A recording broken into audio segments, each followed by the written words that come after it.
Tole kabajamtoota lammii miidiyaadhaaf fagoodhaaf dhiyootti teessanii kan dhaggeeffachaa jirtan salaamtaan teenya qilleensarraan bakkuma isinaa geessutti jirra. Odeeffannoo keenya oduulee garaagaraa goonee kan isinii dabarsaa jirru miidhaawwan garaagaraa keessattuu kan naannoo Soomalee akkasumas gama bahaa kibbaa fi lixaan wajjin kan wal qabatee isiniif guyyaan isiniin gaate kan jiru.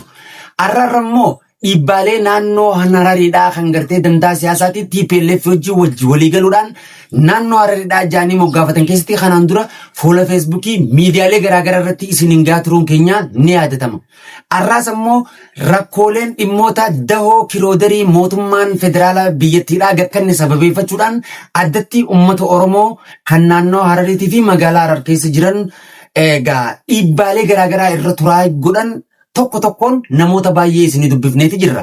Obboleeyyan keenya haawwan kan abbaa manaa hin qabne kan hawaasa isaanii yookaan immoo ilmaan isaanii hoolii itti godhanii jiraachisaa jiran naannoon Harariidhaa kan inni fiinjuu bulchiinsi magaalaa Harar maal godhaa jira kan hinjuu toora odeeffannoo bilbila keenyaatiin bira geenyee dubbifneeti jirra. Kaleessa galgalaas immoo odeeffannoo kana isinii dabarsinee namoonni hedduun immoo koomenti irratti egaa wanni kun akka waan soba taatetti dabarsaati kan turtan barreessaati kan turtan haala qabatamaa amma jiruun lammii miidiyaan odeeffatee biraan geeti jira.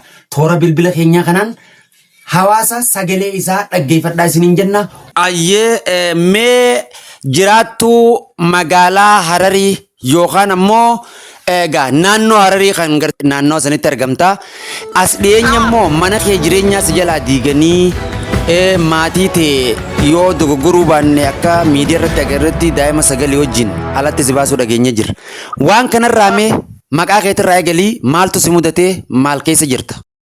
Wanni na mudate ani jiraattuu Harar magaalaa Harar keessa naannoo Hararii keessa jiraattuu Harariiti Oromoodhaan naannoo Hararii keessatti dhiibbaan narratti akka malee dhiibamtee jirti. Kun baatii afur jirtu akkanatti qilleensarra oolee jira. Karaa qorqorroo irraa kaaseeti nafagaajaa fi oliva Harariitiin dhufee qorqorroo gubbaarraa narraa kaasee baatii afur jirtu akkasumas kan keessa taa'ee roobnichi keessatti ilmaanii fi narra jiru. Amman biganaa deengadda qaama isaa fudhatee mataa isaatiin bifira waan jiraan irratti urgufee ijoolleetti jechaafaqee ijoolleetti jedhuleedhaa gajjirtuudhaa jedhanii mana diigaadhaa uleedhaan ijoollee furtisaadha. Ani duraayin baafadhee massaaraadhaan osoo na jala Oromoota biraa barabaddee alabbaa manaatiitti hin qabu ijoolleetti geeyyataa maadhaan gurguddisi jira. As keessatti rakkoon akka maleedhaan narra geessee jirti. Hedduu miidhaan hedduu na qubbiftee jirti lafa irratti. Haya mee eenyu kadheen gadda dhufee bulchiinsa magaalaa Harariidhaa yookaan ammoo kan naannoo Hararii jaaniin kaantibaa ordiin immoo itti gaafatamaa poolisiiti moo milishaadha moo eenyu kan dhufee ijoollee teetumee manaa si ari'ee si gabbaase kun? Makalaqaa Hararii. Humna addaa magaalaa Harariidhaa jechuun saba Harariidhaa kan magaalaa Harar. Magaalaa Hararii keessa humna addaatiin fidatee namja. Namja narra fidatee kun abdeedhaan jira mana kun mateeshaan tuma kun intichaan faffacaasaa ijoolleetti jedhuleedhaan tumaadhaa. Akkasitti meeshaa irra faffacasisuun jecha ijoollee dhiitaa kabalaadhaa meeshaa kana guursisanii godhanii bidiraalee irratti naqachaasanii na biraa deemu. Tole mee kanaan dura osoo mana gartee mootummaan Itoophiyaadhaa magaalaadhaan ijaaree sirreessa hin jiin dura dhiibbaan saba Oromoorra akka nama Oromoo tokkotti nama naannoo san jiraatutti sirraa eegalee ollaa kan kee aalii kan kee firoota kan keetii fi saba kan kee kan naannoo san jirurra bulchiinsa naannoo Harariitiin waan akkamtu irra deemaa ture mee? Dhiibbaan Oromoo irratti hedduu miidhamaa jirarre tokko gammachuu irraa gammadee jiru. Ani mataa kan nam tokko maqaan as keessa kufee jiru tokko kanatti madee bineensa keessa oolchee Tokkummaa horii kanaan olcheen jiru takka sibira filannaan kee jiru waraabee narra kulanaa abbaan mana ijaa hin jiru jire yookaan guddis jire tokko kanarratti dhufee narratti dhufee na gargaaree waraabee jiraan nama jiru roobni halkanii ijaa kanatti meeti ijoollee sadaqaa naafina keessaa itti maqaa keessatti eebbisaa jiraachuu jira ilaarraan kana. Okay, kanaan duroo deeggarsi garaagaraa mootummaan naannoo Harariidhaa godhu saboota Oromoo namoota akka keetii ollaa fi alii keetii bira ni gaya. Haala akkam keessa jirta yookaan ammoo namni si dirmatee yookaan ollaa kan kee kanuma akka keeteetti dirmatee deeggarsa godhee hoo ni jira?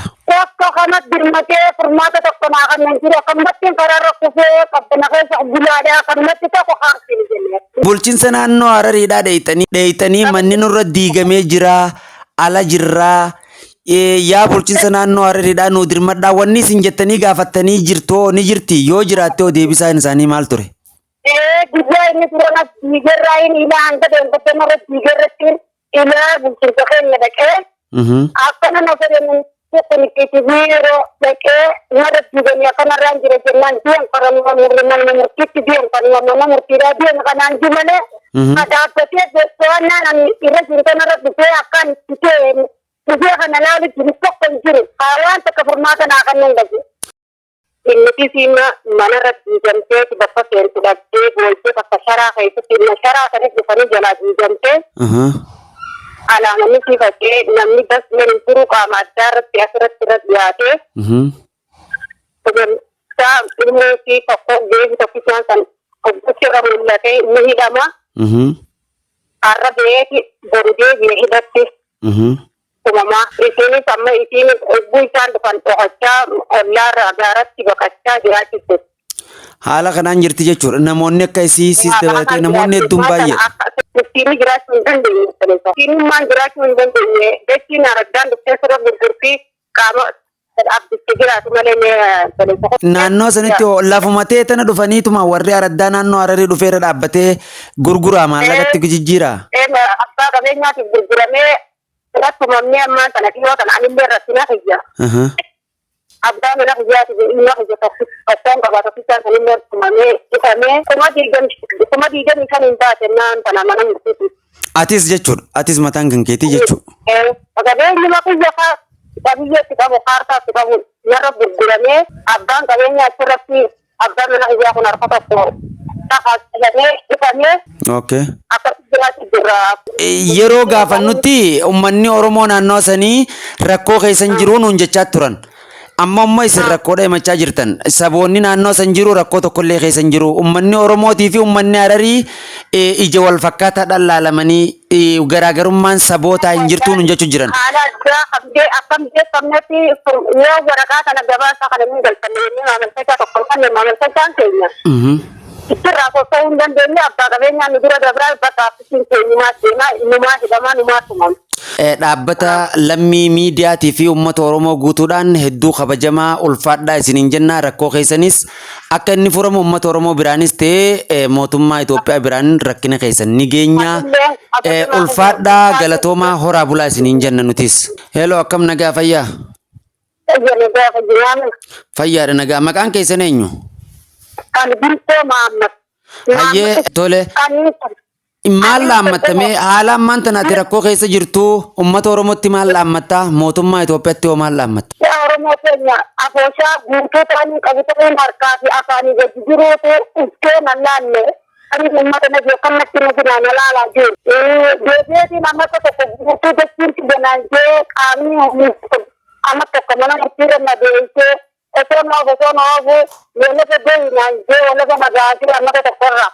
Walafa eegaan bee amma tokkotiin kana booda nagajaa na rabbitateeti poolisa Harariidhaa na rabbitatee akkasi dhibee qorqorroo narraa buqqaatee deebi'ee ogguma sootumaan sariyaa deddeemee ol deebi'ee qarmuun nama murtii sootumaan aanjira sootumaan deddeemee mala galchee qoonqoolumaa kijaabtaan qabamee sootumaan deddeemee itti jiru osootiin daddarradhee kubutaanis makinaan narraa goote garaara deddeemee boolchee sanii boolaansaatii jirti yeroon inni ammaan tana na tuffatee akkasiin nagara deemutti hin jirtuudhaan deebi'ee humna addaa Hararii keessaan irra fidatee sila otoo biyyaa kan biratti akkasii keenuu baatee nagdeeti jira qabuudhaan ije kafaasa keelleeti jeddura aduubaan massaaraa dhaabbata keellee jira massaaraa dhaabbata nama diite qaabi qaas deem qaas jechaa deemnee jibraa uleedhaan qash godhaa bash godhaadhaa muka keessaa hara kana isaan foosisaa humna akkasitti deeman jechu qaamiin ilmaan ka jekkam jedhanii akkana gubbarra taa'ee bu'aan siinjee fuula ka jettisii qaysa baysadee